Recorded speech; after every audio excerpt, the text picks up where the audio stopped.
तीन दिन हेब लगी रही वर्षा लगाण वर्षा पाई चिंतार परिबा चाषी बांकी लगाण वर्षा पाई हंतसंत लोके वर्षा जल निष्कासन पाई निया जाउनी ठोस पदक्षेप।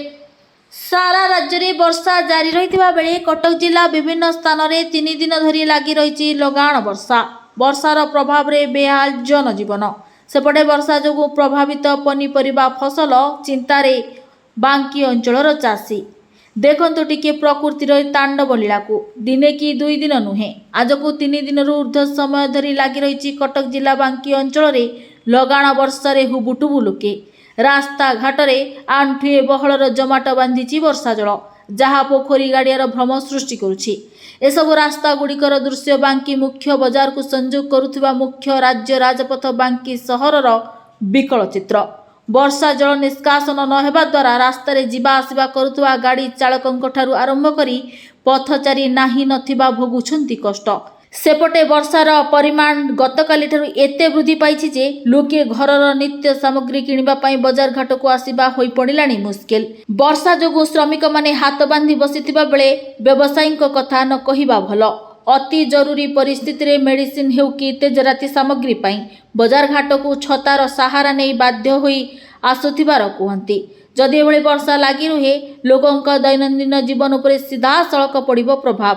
तुरंत प्रशासनिक स्तर में वर्षा जल निष्कासन पाई विकल्प व्यवस्था आपणाइबा पाई साधारण रे होईछि दाबी। मोना नृसिंह राउत कोन करन चाष काम तो मोर काम केमते कोन बांकी रे वर्षा आ तो बांकी रे प्रबल वर्षा आज की 4-5 दिन हला वर्षा लागि रहउछ। परिया पत्र तोली के आइले बाजार रे गोटे बसिया को जागा नाही बय बिका होनी लोक भी आसु ना कोन करिवु हे नै कि फोपाडु जुबो ए करू कोतरा आउची गच्छ भी आडे अधिक वर्षा हवारु गच्छ भी खराब हे गलानी। वर्षा जो वर्षा हो नथिला गच्छ मरुथिला पानी बुहाई चाष कलु जेतेले फसल तोड़िला बेलू लगातार वर्षा रे सब खराब हो गला कौन कर प्रबल हैरान देखुना अवस्था कौन ये अवस्था आसिक बजार में बुलूचु कौटे बसिया जगह ना कौन कर प्रबल हैरान होने आम खाली एकुटिया नुह टोटाल चाषी टोटाल हैरान हो कौन करा जो लसटा किए दबा आमर पनीपरिया चाषर लसटा किए दबा ना एमती वर्षा 4-5 दिन लगातार वर्षा सदा जुआड़े बिल पशि होनी माने बिल पशिले लस बिल न पशिले भी लस आणिकी बजार रे बिकिले लस न आइले भी लस को कूले होनु आम ये पाल नहीं कि जाऊँ कुड़िया करी बोलिका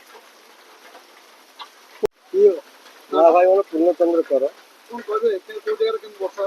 वर्षा तो बांकी जो प्रबल घर पड़ा पदा को बाहर कर दूनी जो प्रकार अवस्था होती कहते ना ये पनीपरिया जो बेपारी मान सब दुकान फोकान बंद आउ कम पत्र किए कुआड़े पदा को जापार घर घर जो अवस्था है गाड़ी रास्तार भी बाटर चली होनी तापर बांकीर बहुत लोक बहुत अवस्था हैरान होती आज्ञा नाई मुझे मार्केटिंग नवा आज छता धरी आसी किंतु नहीं पारुनी वर्षा हबार बर्तमान ये जगार मुझे आश्रय नाला जगह ठिया पड़ी आई पार्नी कौन कर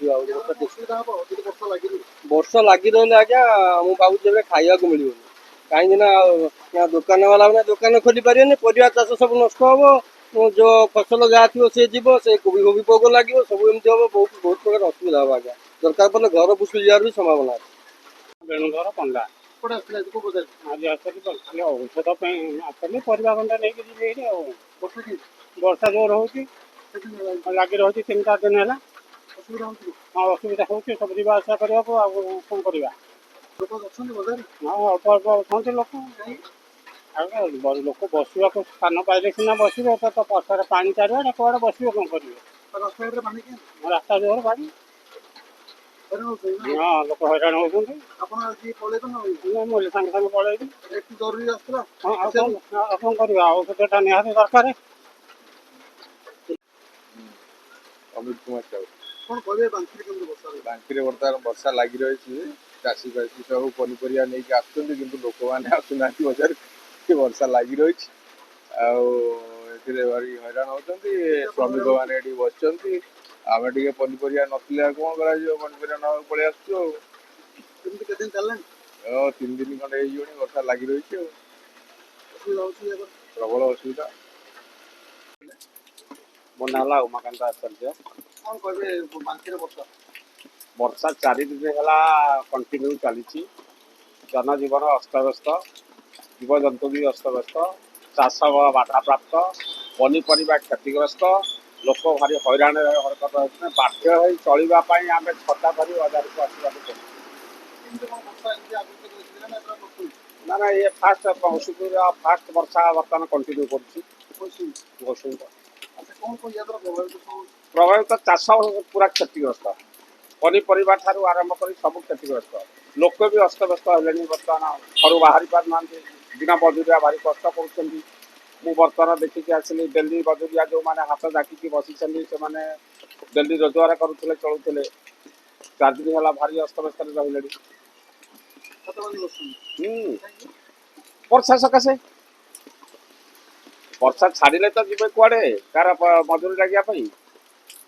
ଲଗାଣ ବର୍ଷାର ପ୍ରଭାବରେ ପ୍ରଭାବିତ ପନିପରିବା ଫସଲ। ଚିନ୍ତାରେ ବାଙ୍କୀ, କୁସୁପଙ୍ଗି, ପାଥପୁର, ସାହାଡ଼ାପଦା, ନିସ୍ତିପୁର, ଚକୁଳେଶ୍ୱର, ଭେଡ଼ା ଆଦି ସ୍ଥାନର ପନିପରିବା ଚାଷୀ। ସ୍ୱଳ୍ପ ବର୍ଷା ଯୋଗୁଁ ଚିନ୍ତାରେ ଥିଲେ ଚାଷୀ। ଏବେ କିନ୍ତୁ ଅତ୍ୟଧିକ ବର୍ଷା ହେବା ଯୋଗୁଁ ଚାଷୀର ଅମଳ ପନିପରିବା ନଷ୍ଟ ହେବାକୁ ବସିଛି। ବିଶେଷ କରି ବାଇଗଣ, ଝୁଡ଼ୁଙ୍ଗ, କଲରା, ଭେଣ୍ଡି, ପୋଟଳ ଆଦି ଚାଷ କିଆରିରେ ଡେରି ଥାଏ ଚାଷୀ। ଯଦି ଏଭଳି ବର୍ଷା ଆଉ କିଛି ଦିନ ଲାଗି ରୁହେ, ସମ୍ପୂର୍ଣ୍ଣ ପନିପରିବା କିଆରି ଉଜୁଡ଼ିଯିବ ବୋଲି ଚାଷୀ ପୂର୍ବ ଅନୁମାନ କରୁଛି। ଅପରପଟେ ଯାହା ଅମଳ ବାହାରୁଛି ତାକୁ ଯଦି ବଜାର ଘାଟକୁ ବିକ୍ରି କରିବା ପାଇଁ ଚାଷୀ ଆଣୁଛନ୍ତି, ଅତ୍ୟଧିକ ବର୍ଷା ଯୋଗୁଁ ପନିପରିବା କିଣିବା ପାଇଁ ଆସୁନାହାନ୍ତି ଗ୍ରାହକ। ବର୍ଷା ଏତେ ପରିମାଣରେ ଲାଗି ରହିଛି ଯେଉଁଥିପାଇଁ ବଜାର ଘାଟ ରାସ୍ତା କଡ଼ରେ ଚାଷୀ ପନିପରିବା ବିକ୍ରି କରିବା ହୋଇପଡ଼ିଲାଣି କଷ୍ଟକର। ଏବେ ଚାଷୀ ପ୍ରଶ୍ନ କରୁଛନ୍ତି, ଯାହା ସବୁ ପନିପରିବା କିଆରି ନଷ୍ଟ ହେବ, ଏହାର କ୍ଷତିପୂରଣ କିଏ ଦେବ? ଚାଷ ଜମି କଥା ନ କହିବା ଭଲ। ଚାଷ କ୍ଷେତରେ ଲହଡ଼ି ଭାଙ୍ଗୁଛି ବର୍ଷା ଜଳ। ଯୁଆଡ଼କୁ ଚାହିଁବେ କେବଳ ଦେଖାଯିବ ପାଣି ହିଁ ପାଣି, ସତେ ଯେମିତି ଏକ କୃତ୍ରିମ ନଦୀର ଭ୍ରମ ସୃଷ୍ଟି କରିବ।